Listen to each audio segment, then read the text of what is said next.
ഗുവാഹട്ടിയെയും north ഗുവാഹട്ടിയെയും ബന്ധിപ്പിക്കുന്ന ബ്രഹ്മപുത്ര നദിക്ക് കുറുകെയുള്ള നിർണായകമായ പാലം കൂടി അദ്ദേഹം ജനങ്ങൾക്ക് വേണ്ടി സമർപ്പിച്ചു.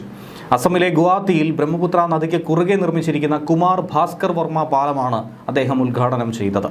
അസമിന്റെ ഗതാഗത അടിസ്ഥാന സൗകര്യങ്ങളെ സംബന്ധിച്ച് പറയുകയാണെങ്കിൽ ഒരു സുപ്രധാന നാഴികക്കല്ലായി തന്നെ ഈ പുതിയ പാലം മാറുമെന്നതിൽ സംശയമില്ല. ഏറെക്കാലത്തെ കാത്തിരിപ്പിനൊടുവിലാണ് ഈ പാലം യാഥാർത്ഥ്യമായിരിക്കുന്നത്. ഈ പാലം ഗതാഗതക്കുരുക്ക് കുറയ്ക്കാനും യാത്രാസമയം ലാഭിക്കാനും ഏറെ സഹായിക്കുമെന്നുള്ളതും എടുത്തു പറയേണ്ട ഒരു വസ്തുത കൂടിയാണ്. വടക്ക് കിഴക്കൻ മേഖലയുടെ മൊത്തത്തിലുള്ള വികസനത്തിനും നിർണായകമായ പദ്ധതിയായി ഇതിനെ വിലയിരുത്താം. നമുക്ക് 3030 കോടി രൂപ ചിലവഴിച്ചാണ് ഈ സുപ്രധാന ഗതാഗത അടിസ്ഥാന സൗകര്യ വികസന പദ്ധതി പൂർത്തീകരിച്ചത്.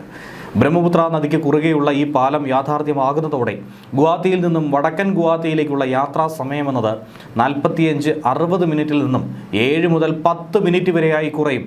ചില്ലറ സമയമല്ല, 1 മണിക്കൂർ എടുക്കുന്നതിൽ നിന്നും 10 മിനിറ്റിലേക്ക് യാത്രാ സമയം ചുരുങ്ങുക എന്ന് പറഞ്ഞാൽ അവിടെ ഉണ്ടാകുന്ന ലാഭം അത് ഏറെ വലുതാണ്, ചിന്തിക്കാവുന്നതേ ഉള്ളൂ. കൂടാതെ നദിയുടെ 2 തീരങ്ങൾ തമ്മിലുള്ള ബന്ധം ഗണ്യമായി മെച്ചപ്പെടുത്തിയെടുക്കാനായി ഈ പാലം സഹായിക്കും. വടക്ക് കിഴക്കൻ ഇന്ത്യയിലെ തന്നെ ആദ്യത്തെ എക്സ്ട്രാ ഡോസ്ഡ് പാലം കൂടിയാണ്. ആധുനിക എഞ്ചിനീയറിംഗ് രൂപകൽപ്പനയും ഘടനാപരമായ ശക്തിയുടെയും സവിശേഷമായ സംയോജനമായി തന്നെ ഇതിനെ ലോകം വിലയിരുത്തും. പരമ്പരാഗത തൂക്കുപാലങ്ങളിൽ നിന്നും വ്യത്യസ്തമായി തന്നെയാണ് ഈ ഡിസൈൻ. അത് മികച്ച ശക്തിയും ഈടുമൊക്കെ തന്നെ നൽകുന്നതാണ് എക്സ്ട്രാ ഡോസ് എന്ന് പറയുന്നത്. അതേസമയം ബ്രഹ്മപുത്ര നദിയുടെ വ്യത്യസ്തവും പലപ്പോഴും വെല്ലുവിളി നിറഞ്ഞതുമായിട്ടുള്ള സാഹചര്യങ്ങളിൽ വിശദമായ ആസൂത്രണം, അടുത്ത ഏകോപനം, കൃത്യമായ നിർവഹണം എന്നിവ ഒക്കെ ഈ പദ്ധതിക്ക് ആവശ്യമായിരുന്നു. നിർമ്മാണ പ്രക്രിയയിലുടനീളം സുരക്ഷ, ഗുണനിലവാരം, പാരിസ്ഥിതിക മാനദണ്ഡങ്ങൾ ഇവയൊക്കെ തന്നെ പാലിക്കുന്നുണ്ടെന്ന് ഉറപ്പാക്കാൻ അധികാരികൾ സൂക്ഷ്മമായി തന്നെ ഈ നിർമ്മാണ പ്രവർത്തികളെ നിരീക്ഷിച്ചിട്ടുണ്ടായിരുന്നു. നഗരത്തിനുള്ളിലെ തിരക്ക് കുറയ്ക്കാനും ദൈനംദിന യാത്രയ്ക്കുമൊക്കെ, ചരക്ക് വാഹനങ്ങൾക്കും ദീർഘദൂര യാത്രയ്ക്കുമൊക്കെ സുഗമമായ ഗതാഗതം ഉറപ്പാക്കാൻ ഈ പാലം സഹായിക്കും. ബെംഗോറയിലെ IIM ഗുവാഹട്ടിയുടെ താൽക്കാലിക ക്യാമ്പസ് അദ്ദേഹം ഇതോടൊപ്പം തന്നെ ഉദ്ഘാടനം ചെയ്തിട്ടുണ്ട്.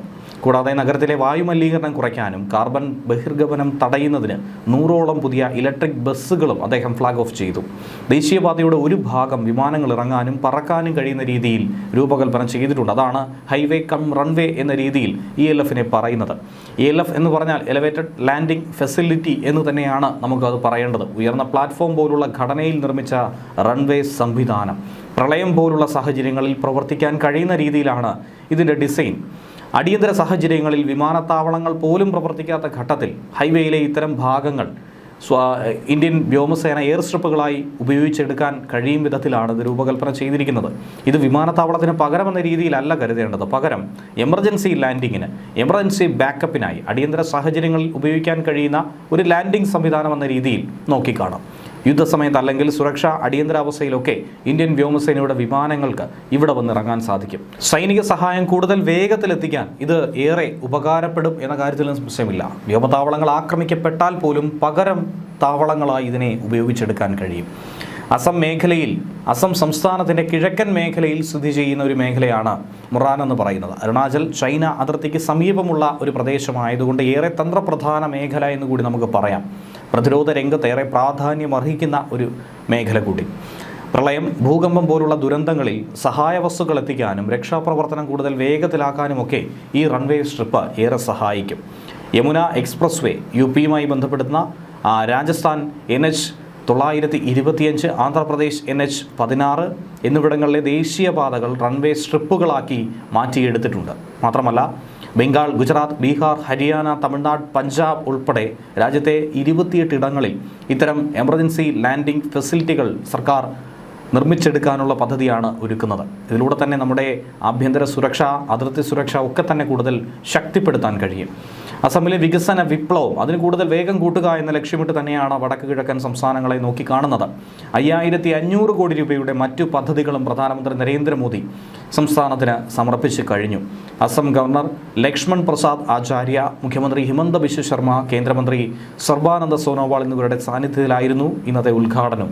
വടക്ക് കിഴക്കൻ സംസ്ഥാനങ്ങളെ രാജ്യത്തിൻ്റെ സുരക്ഷാ കവചമാക്കി മാറ്റുന്നതിനൊപ്പം തന്നെ ഇവിടുത്തെ അടിസ്ഥാന സൗകര്യ വികസനം വിദേശാക്രമണങ്ങളെ നേരിടാനുള്ള ഭാരതത്തിൻ്റെ തന്ത്രപ്രധാനമായൊരു നീക്കം കൂടിയായി കാണേണ്ടതാണ്.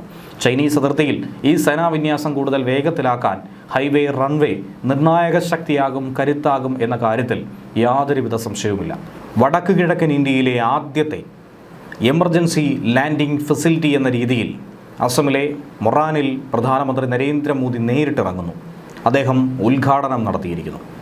കേവലം ഒരു ഉദ്ഘാടനമായിട്ടല്ല ഇതിനെ നോക്കിക്കാണേണ്ടത്, മറിച്ച് എങ്ങനെയാണ് ആ ഉദ്ഘാടനം നടത്തിയത് എന്നുള്ളതാണ്.